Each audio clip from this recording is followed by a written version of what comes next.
Welcome to the latest episode of the Real World Nutrition Podcast.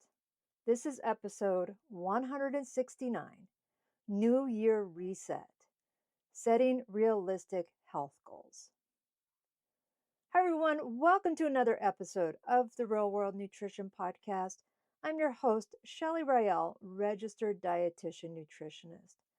And today's topic is, as I said already, setting realistic health goals. And this is the episode that is dropping as the last episode of 2024 and is common this time of year is as we approach this new year, we may be looking about setting some realistic health goals for the year ahead, setting some meaningful intentions for the year ahead. Now, you may do this in several aspects of your life, but of course, I'm talking about from a health perspective as a dietitian. So it's all about first taking a moment to reflect on this past year. So before going forward, we want to think about and reflect on what went well this past year. What did we do great? What did we accomplish? As well as what didn't go well. And then what may need to be adjusted or even do a complete pivot in this next year.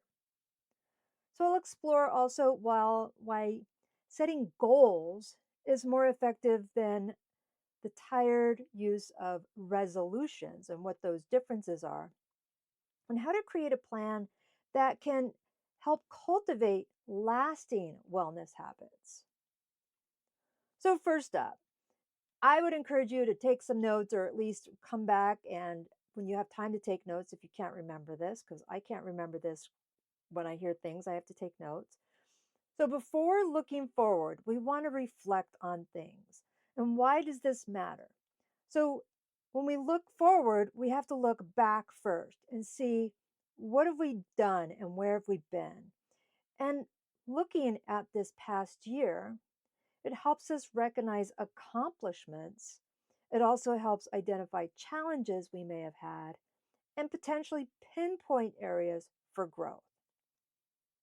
So, some reflection questions for yourself and take time to think about the things that you've done this past year and ask yourself what went well this year? What didn't go as planned this past year? And what needs to change for the upcoming year? So, one of the things is you can say what went well this past year is that you were consistent in a specific habit, consistent in regular physical activity or the different components of activity. Or what didn't go as planned, if you had an injury or an illness that may have derailed something. And then what needs to change? Do you not need to be so strict? Do you need to do something completely different because an injury, you can't run anymore, but maybe you can bike, just as an example. Hitting milestones, one of these things that I've realized that back when I liked to run, I did actually like to run there for a while, is I didn't run for the sake of running. I had a specific goal in mind of doing a specific event. And when that event was no longer something to think about, running became a little bit more challenging. The big thing that happened is that I did sustain an injury where I could not run anymore. So that's obviously where that example came from. But recognizing that being consistent with my physical activity, I'm doing it for my health, I'm doing it for myself, I'm doing it because it's good for me, and acknowledging that sometimes the consistency is difficult because I don't have a specific goal to reach by doing this. I mean, I do, but at the same time, it's still abstract. There could be other things like struggling with consistent meal prep or meal planning. A lot of times people say they want to do more cooking at home or want to do more fresh cooking, and then things start getting hectic and they're still struggling with trying to figure out what to have for dinner at 4 or 5 o'clock that same night. Or even realizing you need to prioritize sleep maybe that hasn't been going as well and what you can do with that.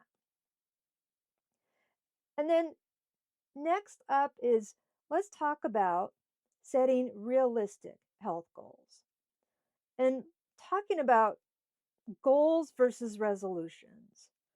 So, resolutions in a lot of cases are often vague and unsustainable. Like, I'll eat healthier as a resolution, I'll lose weight as a resolution, I will cook at home more as a resolution, I'll eat out less as a resolution, I'll go to the gym more often as a resolution. But goals, on the other hand, are more specific and actionable and measurable. So instead of saying, I'll eat healthier, I am going to ensure I have 2 servings of fruit each day. Instead of I'll lose weight, maybe it'll be I will focus on my fitness so I can improve my body composition. That's still a resolution, but having a specific number or milestone. Instead of saying I'll exercise more, set a goal like I'll go for a 30-minute walk 3 times a week. And sometimes even I don't even put that 3 times a week necessarily. I set the goal of I'll do 150 minutes of movement per week. So sometimes those weeks might get a little nuts and I do something a little bit longer on the weekend. So the setting the goals, you must have heard this before, but that SMART goal framework. So when setting goals, using that SMART framework of specific, measurable, achievable, relevant, and time bound. So I won't go into the details of all of those, but specific, measurable, achievable, and that's a big one there, relevant, and time bound. So, achievable is one of those things where I have people who say, okay, I'm 250 pounds. I want to get to 200 pounds. And I say, when were you last at 200 pounds?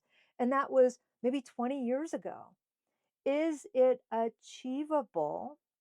Yes, it could be, but is that realistic?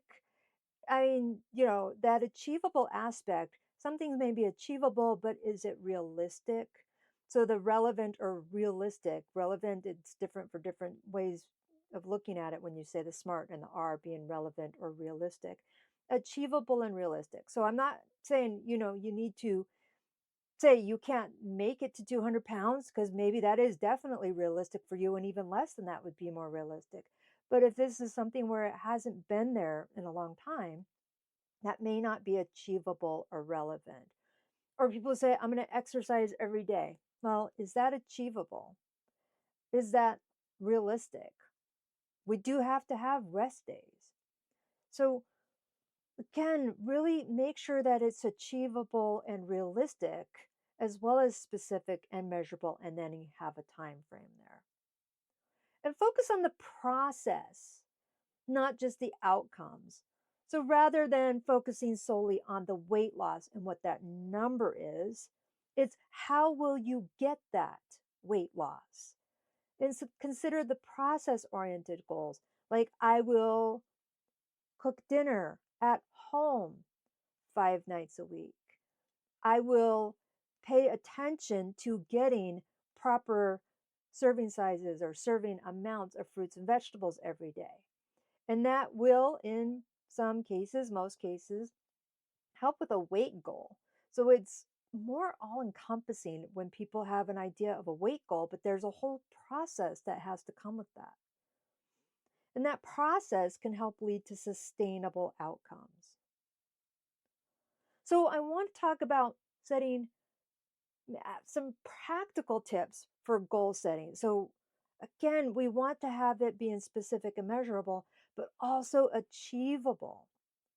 And sometimes people like to take a big bite out of things when really we need to start small. So I do a class, 6 tips for healthier eating. I do this as one of my wellness classes for a group I visit on a regular basis. And I encourage them to start small and begin with 1 or 2 of those 6 tips. Not all of them. Begin with 1 or 2 manageable goals because overloading yourself with too many changes at once can lead to burnout. And then prioritize what matters. What aligns with your values and lifestyle? Do you want to improve your physical health, your mental well being, or focus on better sleep habits? What is the priority? Well, yes, all of them. And what are you going to start with? Another thing is to track your progress. Now, you don't necessarily need to be tracking every single thing you do, an exercise app or a food journal app or that sort of thing, but really keeping a journal or an app can help monitor the process. I just don't need to have people micromanaging their progress. So celebrate small wins along the way, and you can see some of those stepping stones to your larger goals. So here's the thing is you don't need to exercise, I should say, track every minute of exercise, but how much did you do during the week? As in, did you do the 3 times a week rather than how many sets and reps you did when it comes to weightlifting, for example? You don't need to track every single food that goes into your mouth, every single calorie, but pay attention to how many servings of fruits and vegetables you had that day. And then adjust things as needed. Life happens, and if something isn't working, it's okay to reassess and tweak your plan. So if we do get sick, we do have an injury, something upends our life, hopefully temporarily, we can adjust as needed. It's not set in stone. And really, what is the biggest consequence of you adjusting it? Nothing other than potentially success when you acknowledge that you can adjust something. So, with that, I want to encourage some of these things for the new year, as in your goal, setting your goals, and thinking about lasting wellness habits, not something you're just doing for the year ahead or just doing for a few months. And acknowledging that goal isn't about perfection, it's a progress. A goal doesn't always hit the bullseye, it doesn't need to be perfect, but those small, consistent changes can add up over time. I also want to encourage some of that self compassion, being kind to yourself. Setbacks are going to happen. It's rare that people will set a goal and get to that goal without any speed bumps or hurdles along the way. Those setbacks are part of the journey. And what matters is getting back on track. So, as they say, as we use a map app to get us somewhere. And if you miss a turn, it doesn't just say, oh, forget it, we're done. It recalculates the route that we're going to take and we get back on track. And then this, I know I do this at the beginning of the year, but I constantly say this. It doesn't have to be a Monday. It doesn't have to be a first. It doesn't have to be the beginning of a month. It can start any time.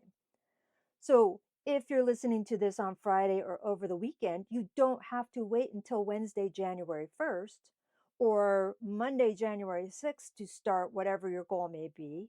You can do it any day of the week. It could be a Tuesday, it could be a Saturday, it could be a Wednesday. Any day can be the start of a goal and forward progress. Okay. So, with that, I want to say I encourage you to reflect on 2024, or if you're listening to this in the future, what year it may have been, or even the past 6 months or the past few months, however you want to do it. And explore the differences between the resolutions and goals. Again, resolutions are a little bit more vague, where goals are a little bit more specific. And having those be realistic and sustainable health goals for 2025 or moving forward wherever you may be in listening to this. So, what is one goal that you're excited to work on this year? I just focused on health goals, but I do goals in different aspects of my life. That is health goals, but also business goals and also just self-improvement goals like working on a new project, learning a new skill, or trying something new. There's different aspects of my life that I do goals with, and I really have fun with the process of it. And you know what? It's okay. Sometimes they don't always come to fruition because I may not have had interest in it after all. Or I just was a little bit overly ambitious. This past year, I said I was going to finish 12 of my knitting projects this year. And one of those happened because I had a massive project I was working on this year. So, again, there's just things that can change throughout the year. All right, everyone. As I said, what's that one goal that you're excited to work on this year? I would love to hear from you. You can leave me comments on social media. You can say something in it on the podcast page, or you can reach out to me and just let me know. My contact information is in the notes page. All right, everyone. Thanks for listening to this episode of the Real World Nutrition Podcast. Don't forget to subscribe, follow, however, you're going to get this every Friday in your podcast feed. Leave a review and tune in next week for another episode starting out the new year. Take care and bye for now.